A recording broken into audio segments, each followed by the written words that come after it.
Our next bill is House Bill 4966, and the primary sponsor is Representative Pendarvis. Thank you, Madam Chair, ladies and gentlemen of the committee. First, I want to thank everyone who presented today. The presentations were good and certainly offer perspective into what I wanted to talk about in my bill in 4966.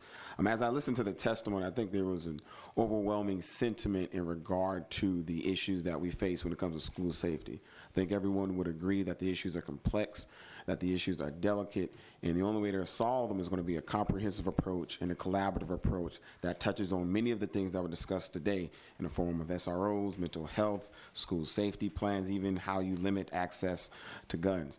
What my bill does is pretty simple, and being passed around is an amendment to address some of the concerns that were brought to me and other sponsors of the bill dealing with active shooter training in all of our schools.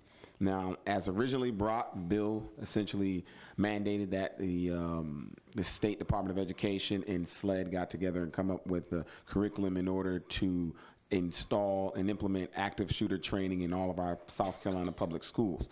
And I understand the concern was the loss of instruction time, or the potential loss of instruction time for students, and this redundance of drills. And so what the amendment does is essentially adopts something that's been put into the Senate version of the bill, and that's replacing some of the fire drills that we have and allowing the districts to at least have the opportunity to alternate monthly between fire drills and active shooter drills, so that we're getting those training. We're at least allowing them that opportunity to get that kind of drill, and certainly instructing the teachers beforehand at the beginning of the school year in order to do that. But then the students aren't losing out on additional instruction time.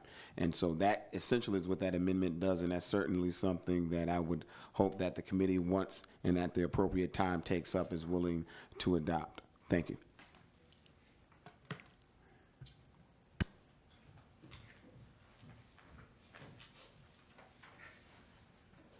Thank you very much, Representative Pendarvis, for sharing that.